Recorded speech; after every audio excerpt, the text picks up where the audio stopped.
Hai, selamat datang di Kaktus Iden Channel. Di video ini aku bakalan bahas lanjutan cerita dari Mushoku Tensei.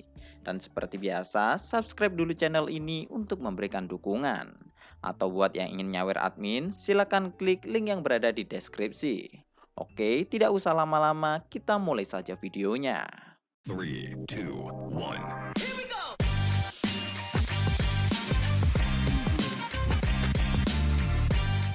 Cerita kita mulai setelah Rudius selesai mengirimkan semua suratnya.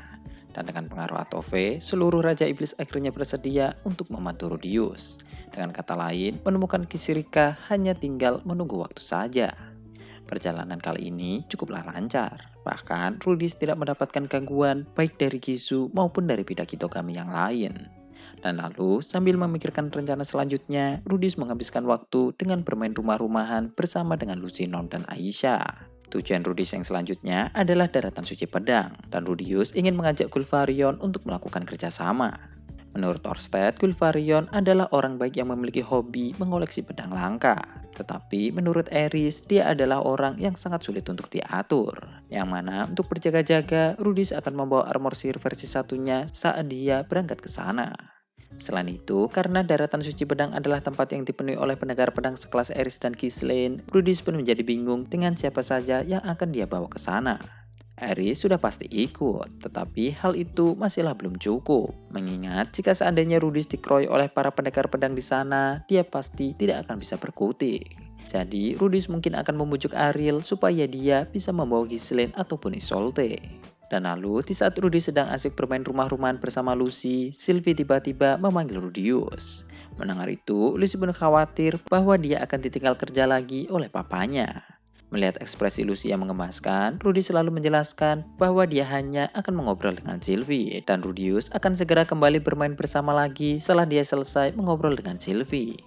Lucy menerima alasan Rudius, dan dia lalu akhirnya kembali bermain bersama Non dan Aisyah. Sementara itu, Rudius pun segera bergegas untuk menemui Sylvie. Akhir-akhir ini, Rudy semakin sibuk dengan pekerjaannya. Dan karena Rudy akan berangkat lagi sekitar 2 atau 3 hari lagi, Sylvie merasa khawatir bahwa Rudy tidak akan bisa menemaninya selama melahirkan. Mengingat Rudy juga akan berada di daratan suci pedang selama sekitar hampir 30 hari. Mendengar itu, sambil membelai perut Sylvie, Rudy selalu berjanji bahwa dia akan kembali sebelum Sylvie melahirkan. Yang mana hal itu kemudian membuat Sylvie merasa senang. Dan Sylvie lalu bertanya tentang siapakah nama yang akan diberikan kepada anak mereka. Karena Rudy sudah pernah mengatakan bahwa dia akan memikirkan nama yang bagus sebelum pergi ke Milis. Mendengar itu, Rudy pun langsung berlutut sambil meminta maaf. Karena dia ternyata lupa untuk memikirkan nama anaknya. Sylvie tidaklah marah, tetapi wajah Sylvie menunjukkan kekecewaan kepada Rudius. Selama beberapa bulan terakhir ini, Sylvie yakin bahwa Rudy sudah menemukan nama yang cukup bagus untuk anak kedua mereka. Dan Sylvie selalu menantikan kepulangan Rudius agar Rudius bisa menemaninya di saat dia sedang melahirkan. Tetapi kesibukan Rudius nampaknya telah membuat dia melupakan hal yang penting itu.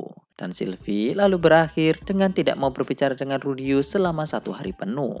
Kemudian melihat Rudius yang nampak kebingungan, Lucy pun bertanya tentang apakah Papa sedang mengalami sakit perut. Yang mana kemudian dijawab oleh Rudius bahwa dia tidak sedang sakit perut, tetapi dia telah membuat Sylvie menjadi marah. Menanggapi itu, Lucy lalu mengatakan bahwa Papa harus meminta maaf kepada Mama. Dan selama Papa berjanji untuk tidak mengulanginya lagi, Lucy yakin bahwa Mama pasti akan memaafkan Papa. Mendengar perkataan Lucy, Rudy selalu mulai terfikirkan tentang kesalahan-kesalahan yang sudah dia lakukan kepada Sylvie. Mulai dari perselingkuhannya dengan Roxy hingga Rudius yang memutuskan untuk menikahi Eris. Namun, meskipun begitu, Sylvie selalu bersikap sabar dan mengikhlaskan semua perbuatan Rudius itu. Tetapi, Rudius yakin bahwa Sylvie pernah merasa sakit hati akibat perbuatannya yang membawa wanita lain ke dalam rumah ini. Selama ini, Sylvie selalu bersabar dengan perbuatan Rudius. Namun, jika kesabarannya sudah habis, Rudius khawatir bahwa Sylvie akan pergi meninggalkannya, sama seperti yang tertulis di dalam buku harian Rudius yang berasal dari masa depan. Rudius tidak ingin hal itu sampai terjadi. Jadi, Rudius berusaha menghabiskan waktunya sebanyak mungkin bersama Sylvie untuk meminta maaf. Hingga akhirnya, air ketuban Sylvie pun akhirnya mulai pecah. Melihat itu, Eris pun langsung bergegas untuk memanggil dokter. Sementara Lilia dan Aisyah langsung mempersiapkan berbagai hal yang dibutuhkan untuk proses persalinan. Dan Roxy berada di samping Sylvie sambil merapalkan sihir penyembuh untuk mengurangi rasa sakit yang diderita oleh Sylvie. Leo dan anak-anak dibawa ke ruangan yang lain, dan Rudius terus mendampingi Sylvie selama proses melahirkan.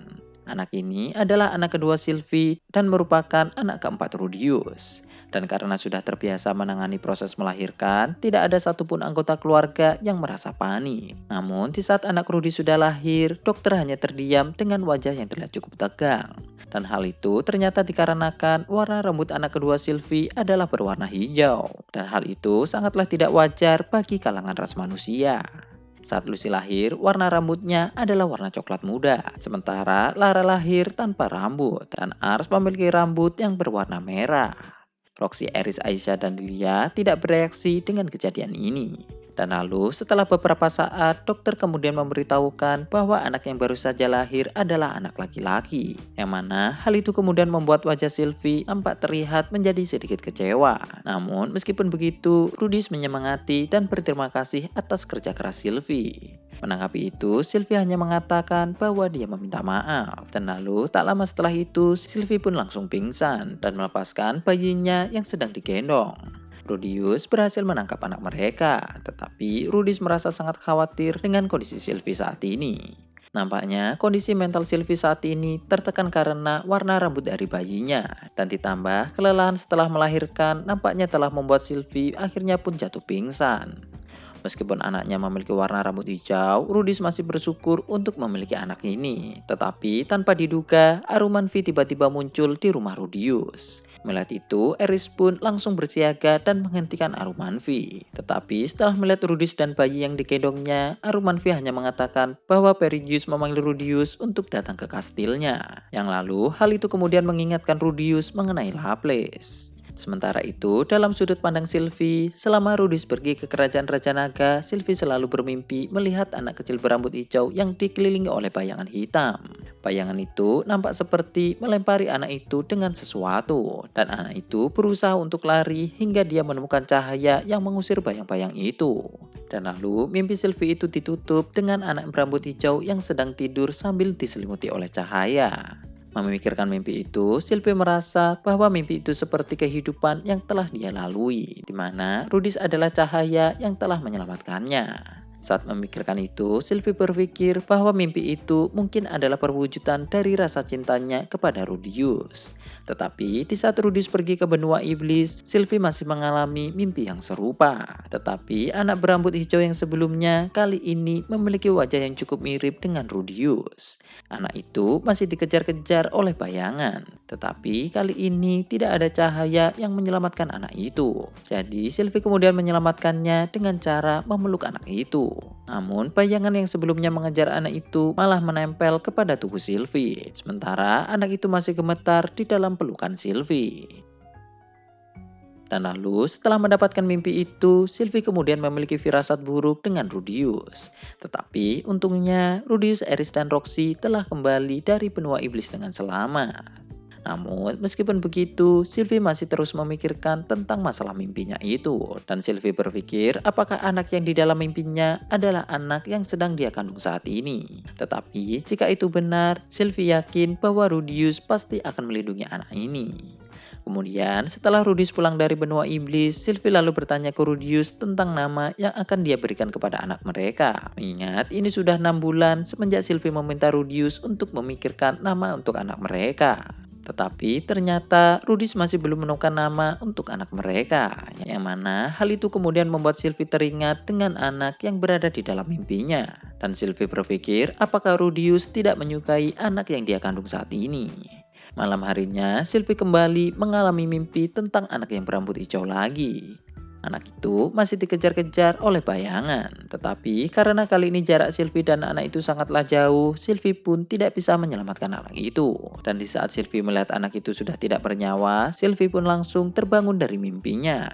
Keringat dingin mulai membasahi tubuh Sylvie, dan Sylvie berusaha meyakinkan dirinya bahwa itu hanyalah mimpi buruk saja.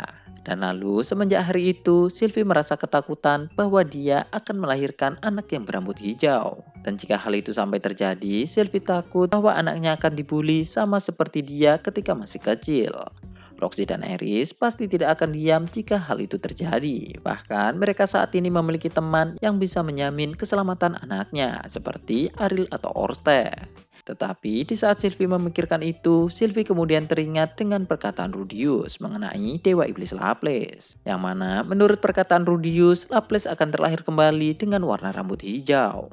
Dan jika anak mereka ternyata adalah reinkarnasi Laples, Sylvie merasa khawatir dengan apa yang akan dilakukan oleh Rudius. Selama ini, Rudius mengumpulkan sekutu kuat untuk melawan Laples. Dan jika ternyata anaknya sendiri adalah Laples, apakah Rudius akan membunuh anaknya dengan tangannya sendiri? Memikirkan itu, Sylvie pun malah mulai ketakutan. Sylvie selalu percaya bahwa Rudius tidak akan melakukan hal yang seperti itu. Namun ketakutan masih saja sering muncul dan menyelimuti Sylvie. Yang lalu hal itu hanya membuat Sylvie berharap bahwa anaknya tidak akan terlahir dengan warna rambut hijau. Tetapi ternyata nasib malah berkata lain. Sementara itu, dari sudut pandang Rudius saat ini sudah memberikan nama kepada anaknya, yang mana dia namai dengan nama Sighart. Dan nama itu diambil Rudius berdasarkan nama pahlawan dari suatu legenda. Sighart adalah anak yang normal. Berbeda dengan Lara yang jarang berbicara, Sighart sering menangis dan juga tertidur. Dan lalu hari ini adalah hari ketiga semenjak Sighart dilahirkan. Dan saat ini Orsted sedang menatap wajah Sighart yang sedang tertidur. Sementara Eris sambil membawa pedangnya berdiri di belakang Orsted dengan penuh kewaspadaan.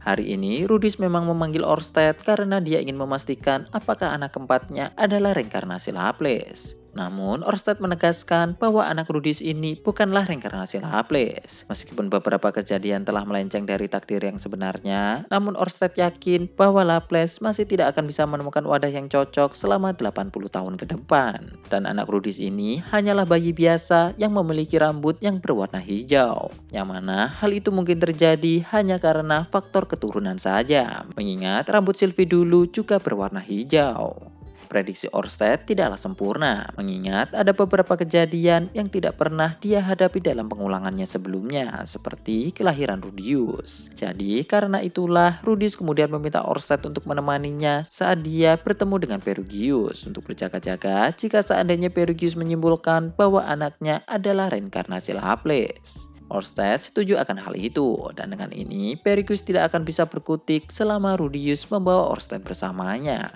Namun meskipun begitu, sampai saat ini Rudius masih merasa sangat khawatir dengan kondisi Sylvie. Semenjak melahirkan, Sylvie terlihat nampak begitu depresi. Dan hal itu mungkin karena dia merasa bersalah akibat melahirkan anak yang berambut hijau. Roxy yang melihat itu beberapa kali mencoba untuk menghibur Sylvie, namun hasilnya masihlah tetap nihil. Dan lalu 20 hari kemudian kondisi fisik Sylvie akhirnya sudah pulih, meskipun Rudius masih merasa bahwa kondisi mentalnya masihlah belum pulih. Mengingat Sylvie selalu menggendong Sighart dengan tatapan seolah-olah dia tidak akan menyerahkan anaknya kepada siapapun. Dan ketika Rudius memintanya untuk ikut ke tempat Perugius, Sylvie pun memeluk erat Sighart sambil mengatakan bahwa dia tidak mau ikut. Tatapan Sylvie nampak dipenuhi dengan ketakutan, yang mana Rudius kemudian menjelaskan bahwa dia hanya ingin memastikan pada Perugius bahwa Sighart bukanlah reinkarnasi Laples. Dan meskipun ternyata Sighart adalah reinkarnasi Laples, Rudius masih akan tetap melindunginya, walaupun dia akan terpaksa untuk melawan Perugius. Mendengar itu, Sylvie pun akhirnya setuju untuk ikut bersama dengan Rudius. Dan lalu bersama Sighart, Sylvie, Eris, Orsted, dan Zanoba, Rudius pun akhirnya pergi menuju ke Istana Langit Perugius. Zanoba diajak Rudius supaya dia bisa menenangkan Perugius jika sampai terjadi perdebatan di antara mereka. Sesampainya di sana, Sylvari langsung menyambut kedatangan mereka, kecuali untuk Orsted. Seperti biasa, orang-orang di sini nampak terlihat kesal ketika melihat Orsted. Selama menuju ke ruang pertemuan, Eris terus berada di samping Sylvie. Sementara Zanoba nampak terlihat cukup tegang. Dan kemungkinan hal itu karena dia sudah mendengar semua cerita masalah ini dari Rudius sebelumnya. Dan untuk Orsted, dia ternyata saat ini menggunakan helm anti kutukannya. Jadi Rudius tidak bisa melihat ekspresi Orsted saat ini. Kemudian setelah memasuki ruangan pertemuan, di sana sudah ada Perugius yang duduk di singgasana dengan didampingi oleh 12 pengikutnya. Selain itu, di sana juga ternyata juga ada Nana Hoshi. Melihat kedatangan Rudius, Perigius langsung mengatakan bahwa akhirnya Rudius datang juga. Mendengar itu, sambil menunduk, Rudius pun mengatakan permintaan maafnya karena sudah membuat Perigius harus sampai menunggu. Sementara Sylvie, Eris, dan Sanoba berlutut di hadapan Perigius. Saat ini, Rudius tidak berlutut karena dia ingin menunjukkan harga dirinya di hadapan Perigius. Mengingat Rudius saat ini sudah terkenal dengan sebutan tangan kanan Dewa Naga. Sebelumnya, Rudius menggunakan alasan bahwa Sylvie belum pulih untuk menunda kedatangannya di tempat ini. Dan ternyata Perigius menerima alasan itu. Dan lalu, setelah melihat siapa saja yang dibawa oleh Rudius saat ini, Perigius pun kemudian mengatakan apakah ini berarti Rudius sudah siap melakukan keributan jika sampai mereka memiliki perbedaan pendapat. Yang mana dijawab oleh Rudius bahwa itu jika hanya terjadi pertempuran saja. Oke, sekian dulu untuk pembahasan di video kali ini. Pembahasan selanjutnya mungkin akan kita bahas di video selanjutnya. Jangan lupa tulis pendapat kalian di kolom komentar dan juga like dan subscribe. Terima kasih sudah mendengarkan dan goodbye.